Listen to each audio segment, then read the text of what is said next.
दादी। क्या है? दादी दरवाजा खोलो, हम आपके लिए खीर लाए हैं। दादी दरवाजा खोलते हुए, आजा बेटा अंदर। दादी आज कौन सी कहानी सुनाओगी? तुम लोग बताओ कौन सी सुनोगे? दादी राक्षस। ठीक है, चलो अब शांति से बैठ जाओ। एक बार किसी गांव में एक बड़ा ही दयालु राजा रहा करता था। वो अपनी प्रजा से बेहद स्नेह करता था और उसकी प्रजा भी उससे काफी प्रसन्न थी। फिर एक दिन राजा काफी ज्यादा बीमार हो गया। सभी राज्यवेद और हकीम ने उनका इलाज किया, लेकिन कोई भी उन्हें स्वस्थ न कर सका। ऐसे ही एक बार इलाज के दौरान राजा, क्या मैं पुनः स्वस्थ हो पाऊंगा भी या नहीं? वैद सर झुकाते हुए बोला, राजा, मुझे ये कहते हुए बड़ा ही खेद है कि आप दोबारा कभी स्वस्थ नहीं हो पाएंगे। ये बीमारी आपके प्राण हर लेगी। मैंने बहुत कोशिश की कि इस बीमारी का इलाज निकाल लूं, परंतु असमर्थ रहा। राजा ये सुनते ही गंभीर स्वर में बोले, चले जाओ यहाँ से, मुझे मेरे हाल पर छोड़ दो। माफ कीजिए राजन, मेरा मकसद आपको ठेस पहुंचाना नहीं था, बल्कि आपको आपकी बीमारी से अवगत कराना था। चले जाओ ना से। राजा ने अब खुद को अपने कक्ष में कैद कर लिया था। तभी एक दिन एक तांत्रिक सा दिखने वाला आदमी वहां आता है। काला वस्त्र, लंबी जटाएं और आंखों में क्रोध लिए कहता है, मुझे राजा से मिलना है। नहीं, किसी को भी राजा से मिलना मना है। ये खुद राजा का आदेश है। राजा से कहो चंडी आया है। वहीं रुको, मैं तुम्हारा संदेश उन तक पहुंचा देता हूँ। राजन, बाहर कोई आपसे मिलने आया है। मैंने तुम लोगों से कितनी बार कहा है कि मुझे किसी से नहीं मिलना है। राजा, उसने अपना नाम चंडी बताया है। चंडी मेरा मित्र है। उसे इज्जत के साथ मेरे कक्ष लेकर आओ और विभिन्न प्रकार के व्यंजनों का प्रबंध करो। चंडी जैसे ही राजा के कक्ष में आता है, सूरी, चंडी, तूने ये शॉल क्यों ओढ़ा है? बस ऐसे ही। क्या बात है, मुझे बताता क्यों नहीं? चंडी, कोई बात नहीं है। बरसों बाद मिले हैं, अपने दोस्त को गले नहीं लगाएगा? चंडी जैसे ही राजा के करीब जाता है, राजा पीछे खिसकते हुए कहता है, मुझसे दूर रहो चंडी। चंडी को शक होता है कि उसका मित्र उससे कुछ छुपा रहा है। तभी चंडी उसके शरीर से लिपटा शॉल खींच देता है। सामने का दृश्य देखकर वो खुद को रोक नहीं पाता और अपने मित्र को गले लगा लेता है और गंभीर स्वर और नम आंखों के साथ उससे पूछता है, ये क्या हो गया सूरी तुझे, और तूने मुझे बताया क्यों नहीं? ये लाइलाज बीमारी है, शायद मेरा अंत ऐसे ही होना था। इतनी मुश्किलें तू अकेले झेलता रहा, मुझे बताया भी नहीं। मैं जानता था तू मुझसे बहुत प्यार करता है, मुझे इस हाल में नहीं देख पाएगा। क्या मिला तुझे इतनी अच्छाइयां करके लोगों के साथ? एक बीमारी जिसका कोई इलाज नहीं। भगवान भगवान, यही इंसाफ है तेरे भगवान का? गुस्सा क्यों करता है? शायद मेरी तकदीर में यही लिखा था। बदल दूंगा मैं वो तकदीर जो तुझे नुकसान पहुंचाएगी। आग लगा दूंगा उस दुनिया में जिसमें मेरा दोस्त ना होगा। सूरी, मैंने तंत्र विद्या में सर्वश्रेष्ठ पद्धति प्राप्त की है। सालों तपस्या कर मैंने अमरता का वरदान भी प्राप्त किया है। तेरी इस बीमारी का इलाज भले इस दुनिया के वैद्य के पास नहीं होगा, परंतु मेरे तंत्र शक्तियों द्वारा इसका इलाज मुमकिन है। अगर तू मेरा साथ दे तो मैं तेरी इस बीमारी का इलाज कर सकता हूँ। कैसे? तूने संजीवनी बूटी का नाम तो सुना होगा, लेकिन ये जड़ी बूटी तो विलुप्त हो चुकी है ना? हाँ, लेकिन एक दूसरा मार्ग भी है। मैंने तंत्र की किताब में पढ़ा है कि अगर अपने मकसद को ध्यान में रखते हुए पूरे विधि विधान के साथ 9 बच्चों की पूजा कर उसी क्षण उस बच्चे की बलि चढ़ाकर उसके खून से अभिषेक किया जाए तो तुम्हारी इस बीमारी का इलाज मुमकिन है, क्योंकि बच्चे निष्पाप होते हैं और ये भगवान के स्वरूप होते हैं। इसीलिए उनकी आत्मा तुम्हारे शरीर के अंदर कैद संजीवनी की तरह काम करेगी, जिसके कारण न तुम्हें कोई रोग होगा और ना ही किसी भी अस्त्र द्वारा तुम्हारे शरीर को भेदा जा सकता है। देखा जाए तो ये क्रिया तुम्हें एक प्रकार से अमर बना देगी। लेकिन मैं अपनी प्रजा के साथ इतना बड़ा अन्याय कैसे कर सकता हूँ, वो भी सिर्फ अपनी जान बचाने के लिए? क्या फायदा ऐसी प्रजा का जो अपने राजा के काम ना आ सके? तुमने हर मुश्किल घड़ी में उनका साथ दिया है, अब उनकी बारी। लेकिन चंडी, अब बस सुरी, तुम वैसा ही करोगे जैसा मैं कहूंगा।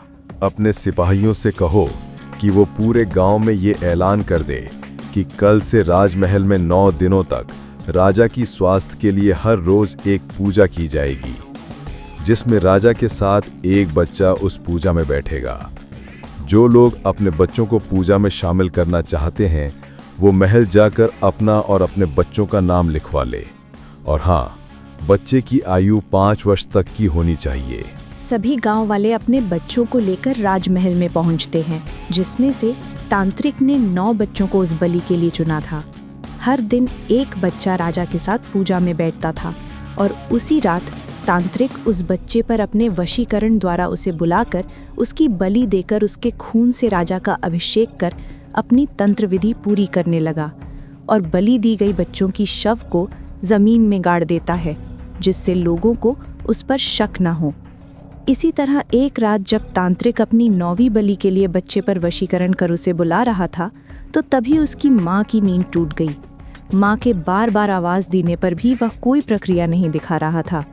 तभी वह अपने बच्चे के पीछे पीछे वहाँ पहुँच गई जहाँ वह तांत्रिक बलि के लिए हवन कर रहा था, और वहाँ का दृश्य देखकर वह हैरान रह गई। तभी तांत्रिक, पकड़ लो उस औरत को, मुझे इस हवन में किसी भी प्रकार का विघ्न नहीं चाहिए। राजा के 2 सिपाही उस औरत को पकड़ लेते हैं और लाख मिन्नतों के बाद भी उस तांत्रिक ने उसके पुत्र को उसी के नजरों के सामने बलि चढ़ा देता है। तभी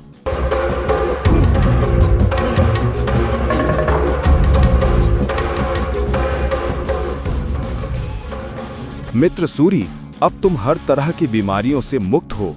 जब सभी वहाँ खड़े जश्न मना रहे थे, तभी वहाँ अपने पुत्र की लाश के पास रोती माँ जलते हवन कुंड में कूद जाती है। नहीं, मैं इस अग्नि में अपने प्राण त्यागते हुए तुम्हें यह श्राप देती हूँ कि जिस जिंदगी को बचाने के लिए तूने मासूम बच्चों की बलि चढ़ाई है, वही जिंदगी तेरे लिए मौत से बदतर बन जाएगी। तू मौत की भीख मांगेगा, लेकिन तुझे मौत नहीं आएगी। ये कहते हुए वो औरत वहीं पर खाक का ढेर बन जाती है। तभी कुछ ऐसा होता है जिसे देखकर वहाँ खड़ा तांत्रिक सन्न हो जाता है।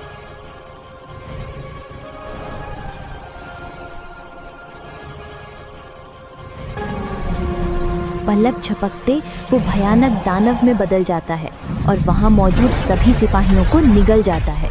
और जैसे ही तांत्रिक की तरफ बढ़ता है, तभी तांत्रिक उसे अपनी शक्तियों से अपने वश में कर लेता है। मित्र, मैं ऐसा नहीं चाहता था। तुम्हें पहले जैसा करने के लिए मैं कोई युक्ति निकालता हूँ। तब तक तुम इन तुच्छ मानव जाति को अपना भोजन बना सकते हो। वैसे भी तुम्हारे इस दुर्दशा के जिम्मेदार भी यही लोग हैं। मैं 1 वर्ष के लिए हिमालय पर्वत पर एक कठिन तपस्या करने जा रहा हूँ, जिसके बाद ही मुझे तुम्हें दोबारा मानव रूप में बदलने का मार्ग मिलेगा। तब तक तुम अपना ख्याल रखना।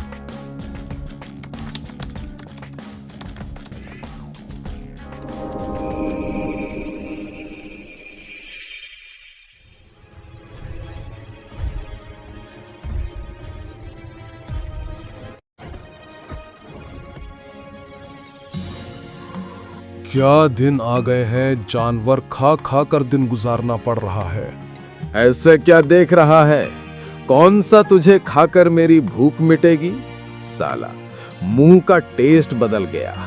इतने दिन तक माँ के साथ रह रहकर मानव जाति के भोजन की आदत जो लग गई है, साला कुछ अच्छा ही नहीं लगता। पता नहीं मैंने आखिरी बार इंसान कब खाया था। तभी एक खुशबू उसकी नाक से जाकर टकराती है। उसे सूंघते ही वो पलक झपकते ही उस औरत के सामने पहुंच जाता है और बड़ी ही खौफनाक अंदाज के साथ एकदम से उस औरत के सामने पहुंच जाता है और उसे पतीला छीनकर खाने बैठ जाता है। राकस को भोजन खाते देखकर उस औरत की आंखें नम हो गई और बोली, कहाँ चला गया था तू? इतने सालों तुझे अपनी माँ की याद नहीं आई? वो तो मैंने अपने घर के बाहर आंगन में तेरे बड़े बड़े पंजों के निशान देख लिए थे। उसी का पीछा करते हुए मैं यहाँ आई हूँ। भोजन की तलाश में आया था। झूठ, तू मुझसे मिलने आया था। क्यों आऊंगा मैं आपसे मिलने? मुझे आपने एक बार भी रोका था। अब रोकोगी? एक आवाज तो दी होती। कैसे रोकती? याद नहीं तुझे? तू पिछले बार पूरे गांव वालों को भोजन बनाने वाला था। वो तो मैं वहां उन्हें डरा रहा था। बहुत हुई बातें, अब शाम होने वाली है, आप घर जाओ। पहले तू मुझसे वादा कर कि तू अब मुझे छोड़कर नहीं जाएगा। तुम्हारा मेरा रिश्ता इस दुनिया के लोगों को हजम नहीं होगा। मेरे लिए तू और तेरे लिए मैं, यही है हमारी दुनिया। राकस की आंखें नम हो गईं। ठीक है मदर इंडिया, अब घर जाओ, मैं कहीं नहीं जाऊंगा। वैसे मच्छी कड़ी अच्छी थी। माँ के जाते ही एक आवाज पूरे जंगल में गूंज गई। एक राक्षस होकर इंसानों से इतनी मोहब्बत। राकस जब पीछे पलटकर देखता है तो पीछे एक बूढ़ा सा दिखने वाला आदमी, जिसके चेहरे पर एक अलग सी तेज थी। तू कौन है बे? माँ बेटे की मोहब्बत देखी नहीं चला आया नजर लगाने? मैं नहीं, पर कोई है जो बहुत जल्द इस गांव में आएगा। उसके आते ही इस गांव का विनाश तय है। किसके आने की बात कर रहे हो तुम? और वैसे भी मुझे इस गांव और उसके विनाश से कोई लेना देना नहीं। लेकिन अपनी माँ से तो है। मेरी माँ तक पहुँचने वाली हर मुसीबत को मुझसे होकर गुजरना पड़ेगा। जैसे ही राकस उसके करीब पहुंचने वाला होता है, तभी वो बूढ़ा गायब हो जाता है। तभी एक खौफनाक आवाज से पूरा जंगल गूंज जाता है। राकस भागते हुए गांव की तरफ जाता है और देखता है कि एक बड़ा ही भयानक दानव लोगों के घरों को तबाह कर लोगों को कच्चा निगल जा रहा है। पूरे गांव में हाहाकार मच गई। तभी राकस जल्दी जाकर अपनी माँ को हाथ में उठा लेता है। ये कौन है तेरा दोस्त? हर दानव मेरा दोस्त थोड़े ना है। ऐसे तो वो पूरा गांव निगल जाएगा। जा उसे रोक। मैं? अच्छा ठीक है, आप अपना ध्यान रखना। साला तू तो मुझसे भी ज्यादा बदसूरत है, मैं तो फिर भी क्यूट हूँ।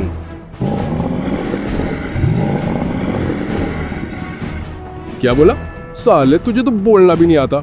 चलो शुक्र है ऊपर वाले का, उन्होंने मेरे अंदर बोलने वाली प्रोग्रामिंग तो की। खैर छोड़ ये सब और चला जाए यहाँ से, वरना। राकस ये बोल रहा होता है कि तभी वो दानव उस पर हमला कर देता है। राकस के घूसे मुक्के का उस पर कोई असर नहीं होता। तभी राकस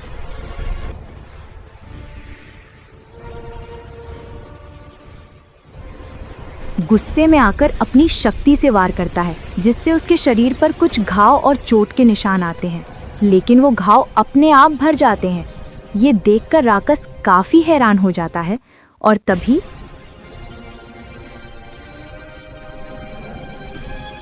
लेकिन इस हमले का भी उस दानव पर कोई असर नहीं होता। वो वापस से ठीक हो जाता है। इसी तरह लड़ते लड़ते पूरी रात खत्म हो जाती है और सूरज की हल्की किरण पाते ही दानव चीखते हुए वहां से चला जाता है। राकस जंगल में बैठा कुछ सोच रहा होता है कि तभी उसी बूढ़े की आवाज उसके कानों से टकराती है। तुम फिर आ गए। क्या हुआ? तुमने उस दानव को खत्म कर दिया? पता नहीं कैसे, पर मेरे किसी भी हमले का उस पर कोई असर नहीं हो रहा है। वो खुद को वापस से ठीक कर लेता है। तुमने रावण के बारे में सुना है? अरे यार, अब मुझे भुका मत तो, पहले ही मैं बहुत परेशान हूँ। मैं उस परेशानी का ही हल बता रहा हूँ। जिस तरह रावण की जान उसकी नाभि में थी, उसी तरह इस दानव की जान इसके सीने के बीचों बीच है। लेकिन वहां तुम्हें एक विशेष अस्त्र से वार करना होगा। तुम्हारे गांव में काली माता का जो मंदिर है, कहा जाता है कि वहां काली माता का वास है। तुम्हें उन्हीं की अस्त्र से दानव को मारना है, लेकिन उसकी एक शर्त है। तुम्हें अपनी शक्तियों का त्याग कर उस अस्त्र शक्ति को जगाना होगा, और तुम इसका इस्तेमाल सिर्फ एक बार ही कर सकते हो। मैं अपनी शक्तियों का त्याग कर इस अस्त्र की शक्तियों को जगाता हूँ। ये कहते ही लेकिन ये कैसे हो सकता है? उस बूढ़े बाबा ने तो बताया था कि मेरी शक्तियां चली जाएगी। तभी वहाँ पंडित जी आते हैं। तुमने माँ को अपने बच्चों से कुछ लेते देखा है? ये तो स्वयं जग जननी है। भगवान सिर्फ त्याग भावना को देखता है। ये सिर्फ तुम्हारी परीक्षा थी जिसमें तुम खरे उतरे। अब जाओ, सूर्य अस्त होने वाला। जैसे ही दानव आता है, राक्षस उस पर हमला कर उसे खत्म कर देता है। वही उस दानव के मरते ही चंडी की तपस्या भंग हो जाती है और गांव में अचानक से मौसम का बदलाव शुरू हो जाता है। तेज आंधी और बिजली बारिश शुरू हो जाती है। मौत का काला साया मंडराने लगता है और इस अंधेरे से आई हुई एक मानव आकृति दिखाई देती है। किसने मारा उसे? मैंने। वो पूरी मानव जाति के लिए खतरा बन गया था।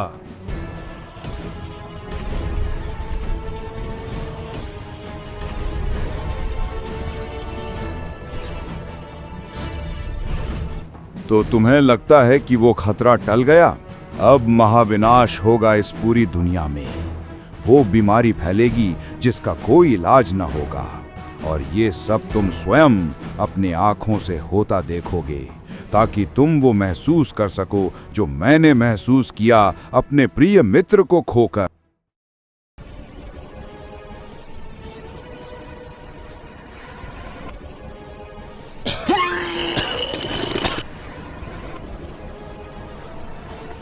बेटा। माँ, तुम्हें कुछ नहीं होगा। मैं सब ठीक कर दूंगा। ये कहते हुए राक्षस को कुछ याद आता है। असली खतरा दानव नहीं बल्कि उसका दोस्त चंडी है। जब उसे पता चलेगा कि तुमने उसके मित्र को मारा है तो वो एक बड़ा विनाश लाएगा, और जब हालात तुम्हारे बस से बाहर हो जाएं तब जैसा मैं कहता हूँ वैसा करना। तुम जैसे ही उस दानव को मारोगे, क्षण भर के लिए वो संजीवनी वृक्ष तुम्हें दिखाई देगी। तुम्हें तुरंत ही उसका एक पत्ता तोड़ लेना है। वो पत्ता तुम्हारे हाथों में आते ही एक बीज बन जाएगी। उसे धरती में गाड़ देना, जिससे उसके किए काले तंत्र का असर खत्म हो जाए। राक्षस जैसे ही उस बीज को जमीन में गाड़ने वाला होता है, तभी वो तांत्रिक उस पर अपनी शक्तियों से हमला कर देता है। लेकिन तभी एक अदृश्य शक्ति उसकी शक्तियों को रोक देती है और एक आवाज आती है, और उसके मित्र की आत्मा उसके सामने खड़ी हो जाती है, जिसे देखकर तांत्रिक का गुस्सा थोड़ा शांत हो जाता है। वही राक्षस बीज को जमीन के भीतर गाड़ देता है और तांत्रिक के किए काले जादू का असर खत्म हो जाता है। शांत हो जाओ चंडी। मैं उस दानव शरीर में काफी तकलीफ में था। अब तो मुझे मुक्ति मिली है। मैं अब उस श्राप से मुक्त हो चुका हूँ। मैं जानता हूँ कि तुम मुझसे बहुत प्रेम करते हो, और ये सब तुमने उसी प्रेम के खातिर किया है। तुम्हें हमारे बचपन के वो दिन याद हैं जब हम साथ पढ़ते, खाते और एक साथ बैठकर ढेर सारी बातें करते थे?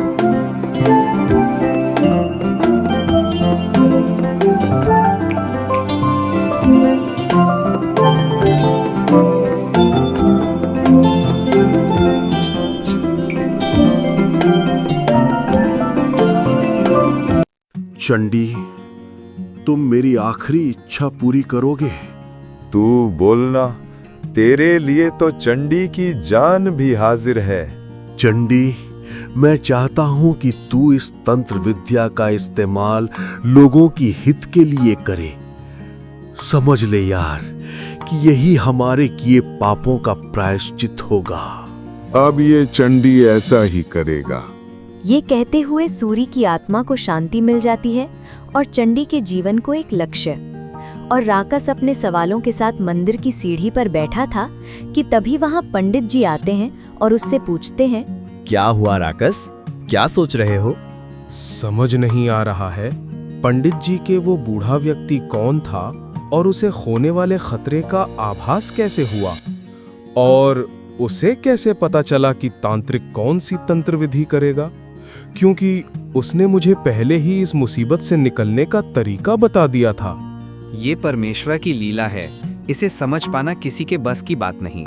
सीख, इंसानों की इच्छाएं, लालच और उनसे जन्म लेने वाली बुराई उन्हें कभी कभी इस कदर नुकसान पहुंचा देती हैं कि उन्हें इसका अफसोस जीवन भर रह जाता है। बच्चों, दोस्ती एक ऐसा रिश्ता है जिसे हम खुद चुनते हैं, ये हमें रिश्तेदारी में नहीं मिलता।